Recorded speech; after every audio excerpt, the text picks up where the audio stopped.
Lecture de la vie de sainte Agnès, vierge et martyre.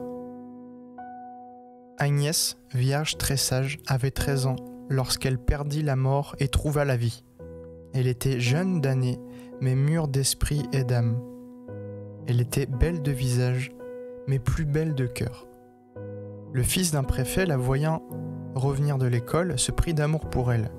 Elle lui promit des diamants et de nombreuses richesses si elle consentait à être sa femme. Mais Agnès lui répondit : « Éloigne-toi de moi, aiguillon du péché, aliment du crime, poison de l'âme, car je me suis déjà donné à un autre amant. » Elle se mit à lui faire l'éloge de son amant et fiancé, vantant chez lui les 5 qualités que les fiancés estiment le plus chez leurs fiancés, à savoir la noblesse de race, la beauté, la richesse, le courage uni à la force et enfin l'amour. Et elle dit : « Celui que j'aime est plus noble que toi. Le soleil et la lune admirent sa beauté. Ses richesses sont inépuisables. Il est assez puissant pour faire revivre les morts, et son amour dépasse tout amour. Il a mis son anneau à mon doigt, m'a donné un collier de pierres précieuses, et m'a vêtu d'une robe tissée d'or. Il a posé un signe sur mon visage pour m'empêcher d'aimer aucun autre que lui, et il a arrosé mes genoux de son sang. Déjà, je me suis donné à ses caresses, déjà son corps s'est mêlé à mon corps, et il m'a fait voir un trésor incomparable qu'il m'a promis de me donner si je persévérais à l'aimer. » Ce qu'entendant le jeune homme devint malade d'amour, en danger de mort. Son père va trouver la jeune fille au nom de son fils, mais Agnès lui répondit qu'elle ne peut violer la foi promise à son premier fiancé.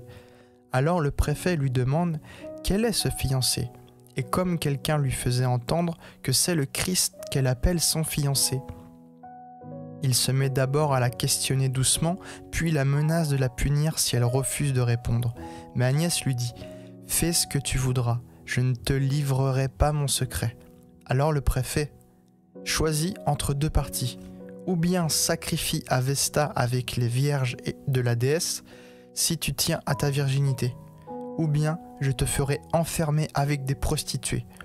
Mais elle : « Je ne sacrifierai pas à tes dieux, et cependant je ne me laisserai pas souiller, car j'ai près de moi un gardien de mon corps, un ange du Seigneur. » Alors le préfet la fit dépouiller de tous ses vêtements et conduire toute nue dans une maison de débauche.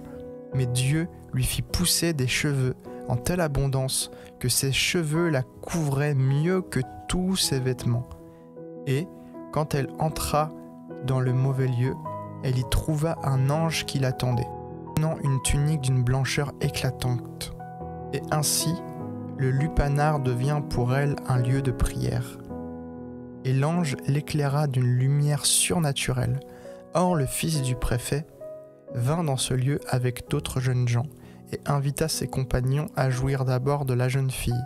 Mais, en pénétrant dans la chambre d'Agnès, ils furent si effrayés de la vue de cette lumière qu'ils s'enfuirent auprès du fils du préfet, et lui, les traitant de lâches, se rua dans la chambre, plein de fureur.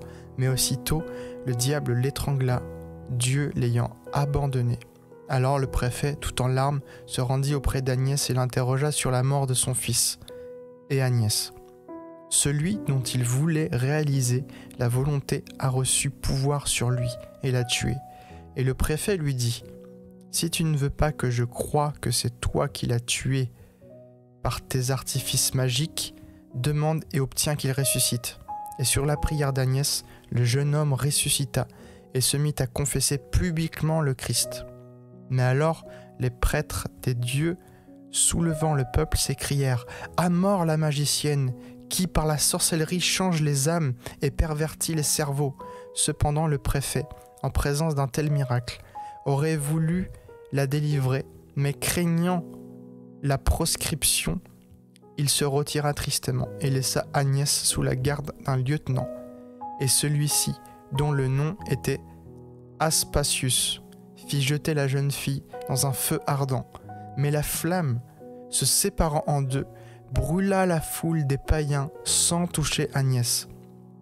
Alors Aspasius lui fit plonger un poignard dans la gorge, et c'est ainsi que le fiancé céleste la prit pour épouse, après l'avoir ornée de la couronne du martyr. Ce martyr eut lieu, à ce que l'on croit, sous le règne de Constantin le Grand, qui régnait vers l'an 309.